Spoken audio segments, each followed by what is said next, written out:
আসসালামু আলাইকুম বন্ধুরা, আজকে আবার নতুন একটি ভিডিও নিয়ে চলে আসলাম আপনাদের সামনে। আজ আমি মাছ দিয়ে, এখানে রুই মাছ নিয়েছি, মাছ দিয়ে কাঁকরোল আলু একসাথে রান্না করব। তো এখানে আমি লবণ হলুদ দিয়ে মাছগুলোকে মেখে তারপর কড়াইয়ে তেলে দিয়ে দিলাম। এখন মাছগুলো আমি উল্টে পাল্টে নেব।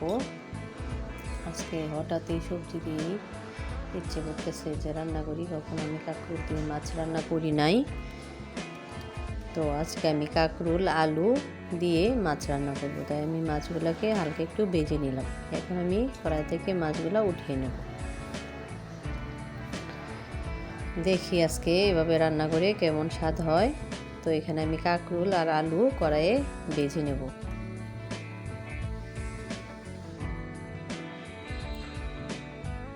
একটু লাল লাল করে ভাজবো যেন খেতে টেস্টি হয়।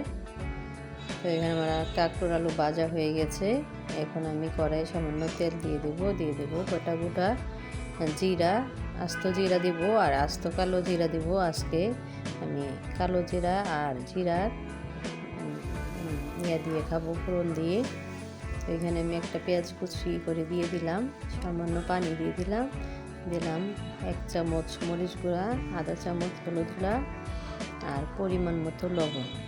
তো এটাকে আমি ভুনে নিব। এখন আমি কাঁকরোলগুলোও দিয়ে দিলাম। এখন কাঁকরোলগুলোও একটু ভুনে নেব। তারপর আমি দিয়ে দেব পরিমাণ মতো পানি আর কাঁচামরিচ ফালি করে দিয়ে দেব। তো এখানে আমার কষানো হয়ে গেছে। এখন আমি পরিমাণ মতো পানি দিয়ে দেব। এই প্রথম আমি কাঁকরোলের তরকারি রান্না করতেছি, তো এটাই জন্য আপনাদের সঙ্গে চলে আসলাম। মাছগুলো আমি দিয়ে দিলাম।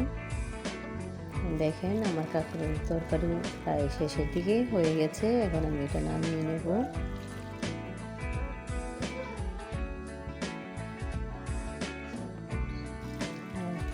আলুগুলোও সিদ্ধ হয়ে গেছে, তাই আমি এটা নামিয়ে নিচ্ছি। দেখতে অনেকটাই সুন্দর হয়েছে কালারটা, আর খেতেও অনেক মজা হয়েছে। এখন আমি এখানে মাছের মুড়ি ঘন্ট করব, তাই আমি এখানে দিয়ে দিলাম অনেকটা পেঁয়াজ কুচি আর কিছু গরম মশলা। নেড়ে ছেড়ে একটু লাল করে ভেজে নেব। এখন আদা বাটা দিয়ে দেব, রসুন বাটা দিয়ে দেব, আর হলুদ গুঁড়া দেবো 1 চামচ, মরিচ গুঁড়া দেবো 1 চা চামচ, আর জিরার গুঁড়া দেবো 1 চা চামচ, আর পরিমাণ মতো লবণ।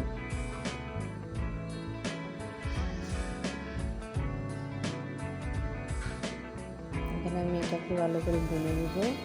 মশলার ভিতরে ভুনে একটু সামান্য পানি দিয়ে দেবো সামান্য পরিমাণে। এখন মশলাটা থেকে তেল ছেড়ে দিয়েছে। এখন আমি মাছ আর মাছের মাথাগুলো দিয়ে দেব।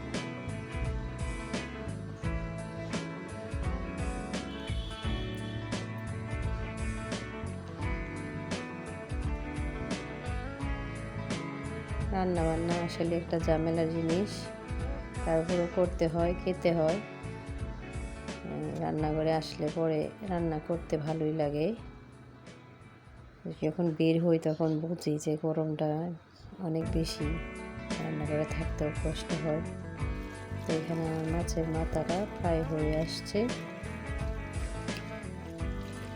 আমি এখানে মাছের মাথাগুলো ভেঙে তারপর এটাকে আর একটু ঝোল কমিয়ে নেব।